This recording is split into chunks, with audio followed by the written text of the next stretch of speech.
in life, there are 3 guarantees: death, taxes, and if I want to play a Sonic game, I can just find a physical copy and play it anytime. But there are a few Sonic games that I've released that are no longer playable. So in today's video, I want to talk about some of the Sonic games that you cannot play anymore, and talk a bit about what happened to them and why they ended up the way they did. Now, I think it's important to note that these are not canceled Sonic games. I already covered that in a separate video. These are games that were once playable, then became unplayable later on. So, without further ado, let's just get right into it with this one. Starting off, I want to talk about a collection of Sonic games from the Sonic Cafe, which was a Japanese exclusive live service that would give you access to a grand total of 38 Sonic games. Now, unfortunately, I don't have footage of any of these games, but we do have screenshots and the names of them all. So let's go down the list. We have a port of Sonic 1 from the Genesis, Sonic Tennis, Sonic Golf, Sonic Speed DX, Sonic Fishing, Sonic Billiards, Good Friend Chow, Sonic Bowling, Sonic Racing Kart, Sonic Golf C-Cup Mode, Eggman's Number Guess Panic, Sonic Minesweeper, Sonic Racing Shift, Sonic Putter, Flicky, Sonic Darts, Sonic Reversey, Tails No Flying Get, Sonic Hopping 2, Sonic Panel Puzzle, Sonic Gammon, Sonic Millionaire, Amy's American Page 1, Sonic Reversey Hyper, Sonic Kart Race DDX, Sonic the Hedgehog, but not the port, Shadow Shoot, Sonic Golf 3D, Sonic Sevens, a port of Sonic 2 from the Genesis, Sonic Napoleon, Sonic Casino Poker, and Sonic Time Train.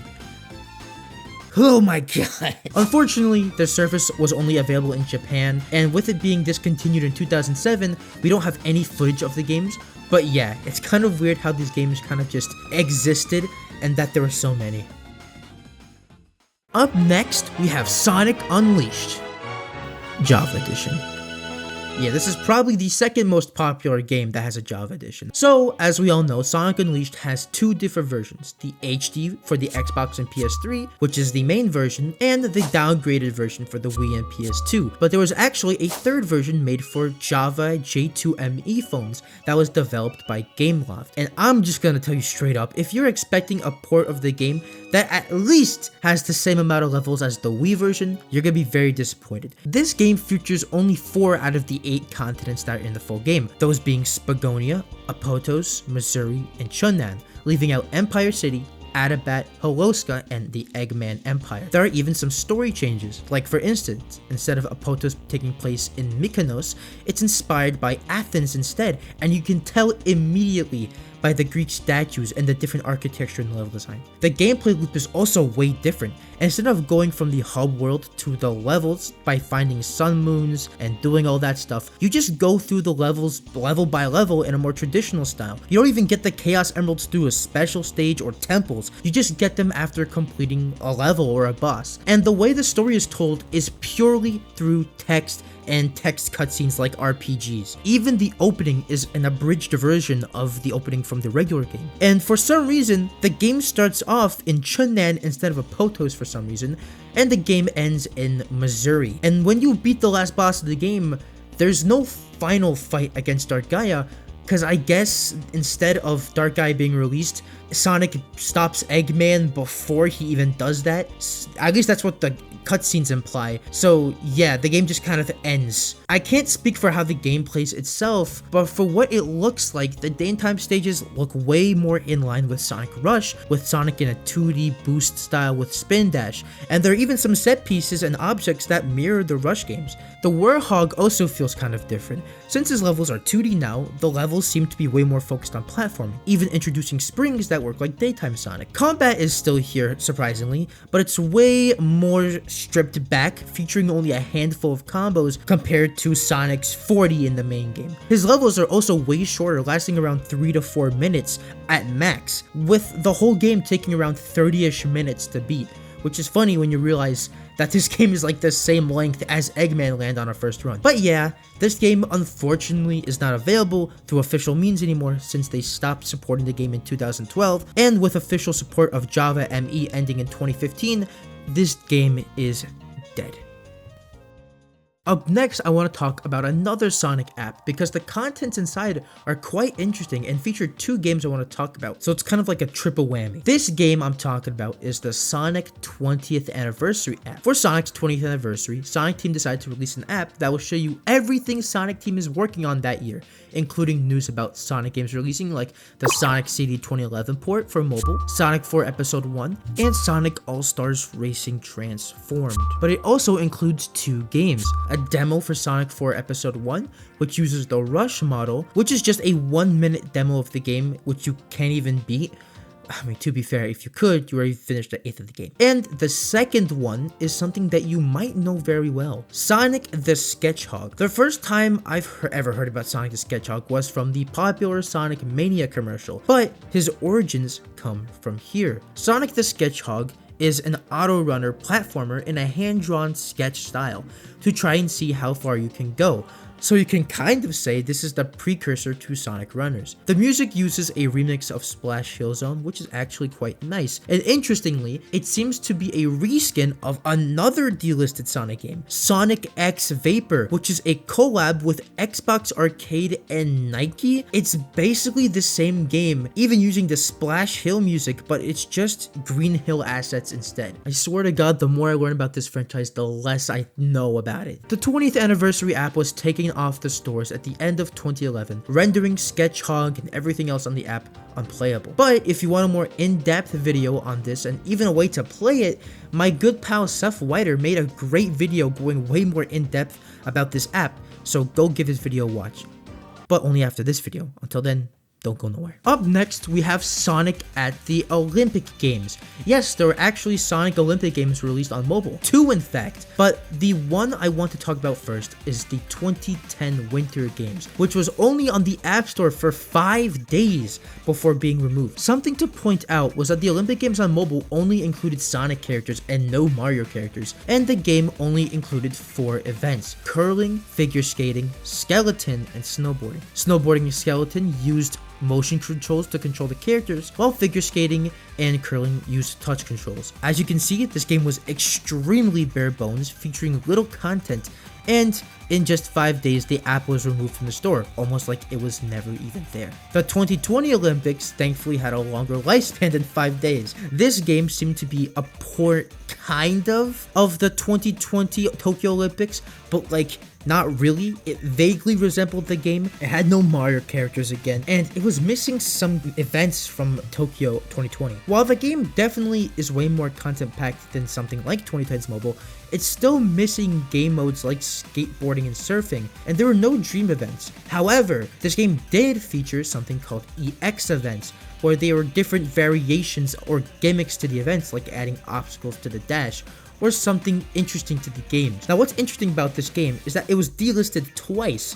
The game first released in 2020, but then went offline in 2021, but they said they would release an offline version of the game, which they did in December of 2021. But pretty recently, the whole game was discontinued on June 30th, 2024. So now no version of the game is playable. But yeah, kind of like the whole sub-series, Sonic at the Olympics on mobile just wasn't meant to be. Up next is something that maybe a few of you might know, Sonic Erasure. This is a kind of a weird one. Sonic Erasure is this 2-player Sonic puzzle game where you would go against your friends to try to beat them in a similar way to Puyo Puyo, or since Sonic fans don't play any other games besides Sonic, Eggman's Mean Bean Machine. Now, this game wasn't released on a cartridge like every goddamn game in the 1990s. It was released on this thing called the Sega Modem, which is an extension to the Sega Mega Drive, specifically, not the Genesis, which would allow you to connect to the internet and download games. But the catch was, it was only exclusive in Japan to the Sega MegaNet subscription. So for a while, Sonic Erasure was just exclusive to Japan, and Sega MegaNet shut down in 1993, making the game completely unobtainable and lost for a while. But in 2004, a fan site called Sonic Cult was able to get the ROM for the game, so while unofficial, we do have some way to play the game. Up next, we have the Sonic Jump miniseries. Now, as of uploading this video, there's only one version of Sonic Jump left, which is the paid version.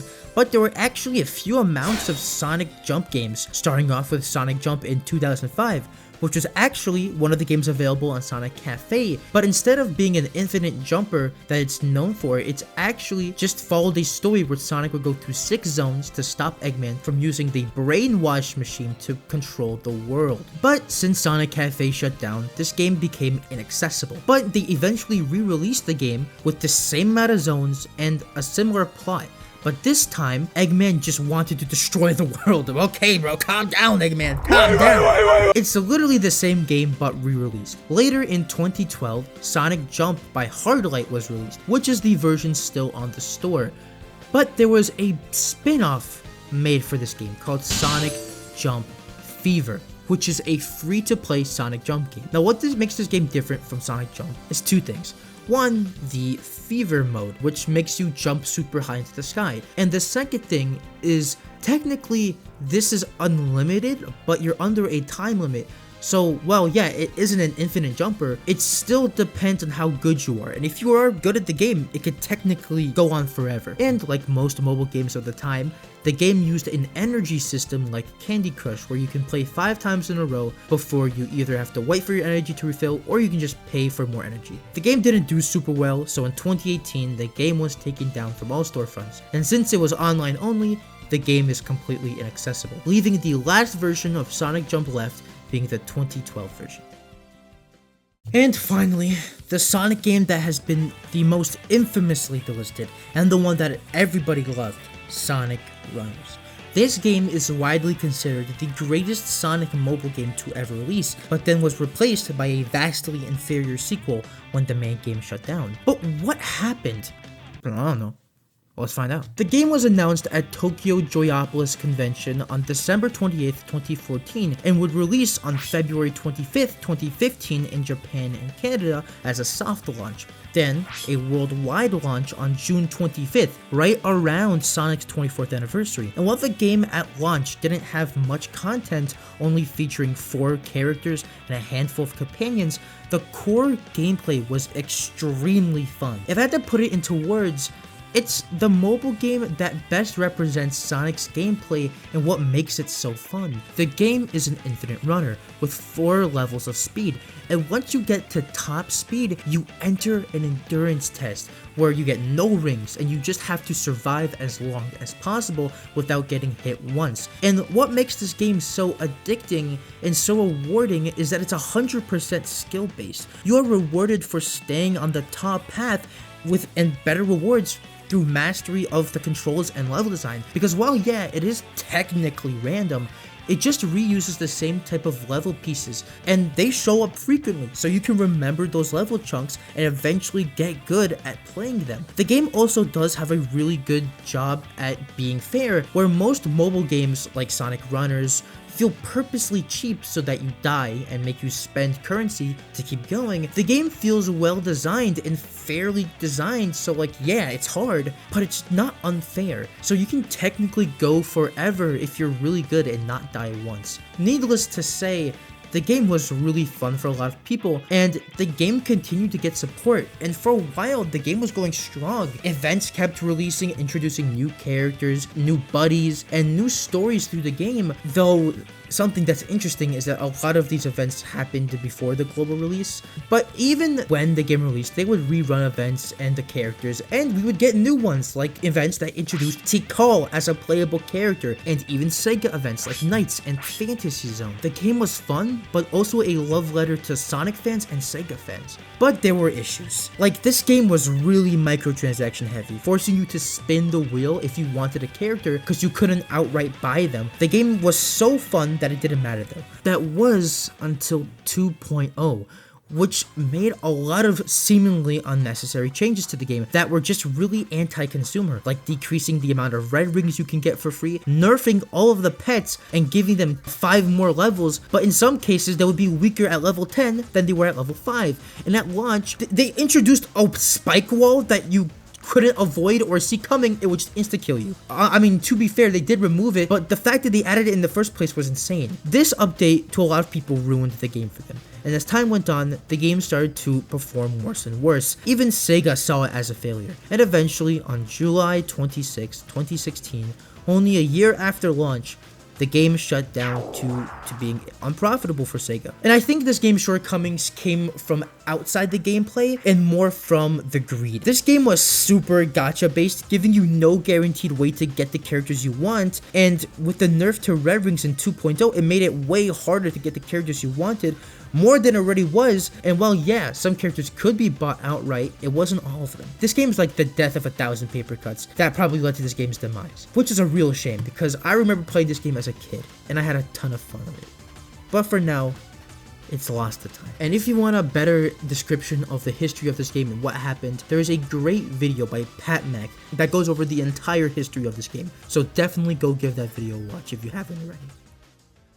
Now, this whole video I talked about Sonic games that you can't play anymore because they were all taken down, but Sonic fans do what they do best, and if there's enough passion behind something, they will find a way to make it possible. Like Sonic Runners Revival, which is a fan-run server of the game and even has its own events that add new characters to the game, like Tango from IDW, or Sonic Unleashed Java having a fan-made Android port of the game, or like I mentioned before, Sonic Erasure having its original ROM found and playable for everybody. So while all these games are not playable officially, there are a few of them that are playable through unofficial means. I guess you can always count on Sonic fans for stuff like this. But that's really all I have to say for today, ladies and gentlemen. If you guys enjoyed, make sure to like and subscribe, turn on notifications, and comment down below.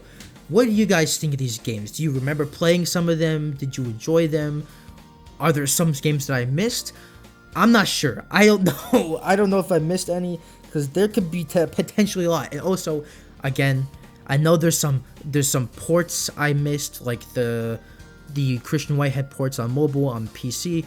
But those don't really count because you can still play Sonic 1 and 2 on Origins, Genesis. There's 1,000 collections of all of the games from the classics. But yeah, it's been a while since I did a video like this, so it's good to do it. But yeah, that's really all I have to say for today. Hope you all enjoyed, and happy Halloween. I'll see y'all in the next one.